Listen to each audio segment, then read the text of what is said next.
नमस्कार, स्वागत है आपका स्टेनो महासागर पर।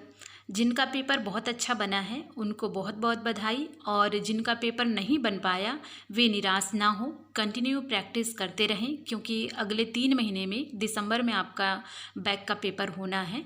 तो आप लोग प्रैक्टिस बिल्कुल नहीं छोड़ेंगे, और जिनका पास होने का चांस है वे भी अपनी प्रैक्टिस जारी रखें, क्योंकि स्किल टेस्ट के लिए आपको अपनी स्पीड बना करके रखना है। यदि आप छोड़ देंगे तो आपकी स्पीड डाउन हो सकती है, इसलिए आप कंटिन्यू प्रैक्टिस करते रहें। जिन लोग न्यायालय की तैयारी कर रहे हैं, जैसे रायपुर न्यायालय हो गया और बलौदाबाजार न्यायालय हो गया, उसके लिए मैं लीगल मैटर 2-4 दिन में अपलोड करूँगी, तो आप लोग अपनी प्रैक्टिस जारी रखें। ओके। 100 शब्द प्रति मिनट डिक्टेशन स्टार्ट। आज भारत की आर्थिक व्यवस्था को सुलझाने के लिए जिस चीज़ की आवश्यकता है वह है उद्देश्य की प्राप्ति के लिए एक राष्ट्रीय एकता तथा भावनात्मक एकता। एकता की बात हम अक्सर किया करते हैं, वहीं हमें आर्थिक विकास के लिए एक राष्ट्रीय संकल्प, जिसका अर्थ है राष्ट्रीय अनुशासन, और यह राष्ट्रीय अनुशासन वैयक्तिक व सामूहिक दोनों ही स्तरों पर आवश्यक है। वैयक्तिक स्तर पर हमें अधिक मेहनत करने व समूह के हितों के लिए अपने स्वार्थों को बलिदान करने के लिए तैयार रहना होगा।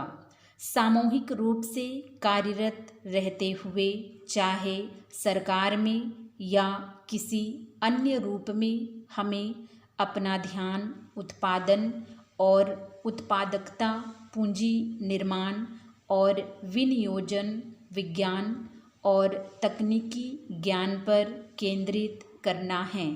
इसमें सामूहिक हित में भौतिक एवं मानवीय साधनों का पूर्ण उपभोग किया जाए। आर्थिक विकास का भूत हमारे सर पर चढ़कर बोलना चाहिए। सोते जागते हर समय हमें यही ध्यान रखना चाहिए कि आर्थिक विकास की गति को हम कब, कैसे और कितनी जल्दी बढ़ा सकते हैं। सबके पीछे सामाजिक न्याय व जनहित पर आधारित नए समाज की परिकल्पना होनी चाहिए, क्योंकि एकमात्र यही परिकल्पना राष्ट्रीय संकल्प व राष्ट्रीय अनुशासन को जन्म दे सकती है। उसके बिना प्रजातांत्रिक ढांचे में आर्थिक विकास संभव नहीं है। इसका अर्थ यह हुआ कि आने वाले लगभग 10 साल तक देश को अशांति, तनाव तथा झगड़ों से दूर रहना होगा, क्योंकि यह सभी आर्थिक विकास के लिए अपेक्षित राष्ट्रीय संकल्प को कमज़ोर बनाते हैं।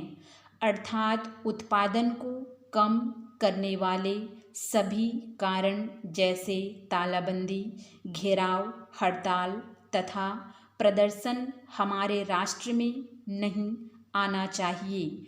इसका अर्थ है कि हर स्तर के सरकारी कार्यों में एवं आर्थिक ढांचे में हर क्षेत्र में संपन्न लोगों की गरीबी के प्रति सहानुभूति और जानकारी होनी चाहिए। कोई बुरा रूप लेने से पहले ही न्यायपूर्ण कठिनाइयों का हल आवश्यक है, तथा व्यक्तिगत महत्वाकांक्षा तथा जंगल को परिपाटी के स्थान पर नैतिक कानून तथा सामाजिक न्याय पर आधारित नियमों का निर्माण अनिवार्य है।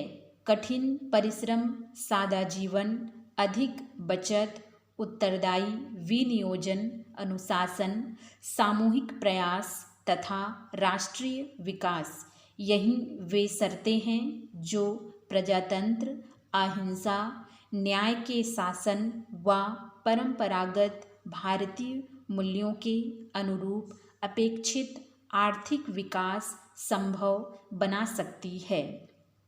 इस युग का सबसे बड़ा नारा है शांति। किसी भी समाचार पत्र को उठाकर देखिए, किसी भी नेता या विचारक का भाषण सुनिए और किसी भी राजनीतिक दल का उद्देश्य पूछिए, सभी शांति की बात करते हुए दिखाई देंगे।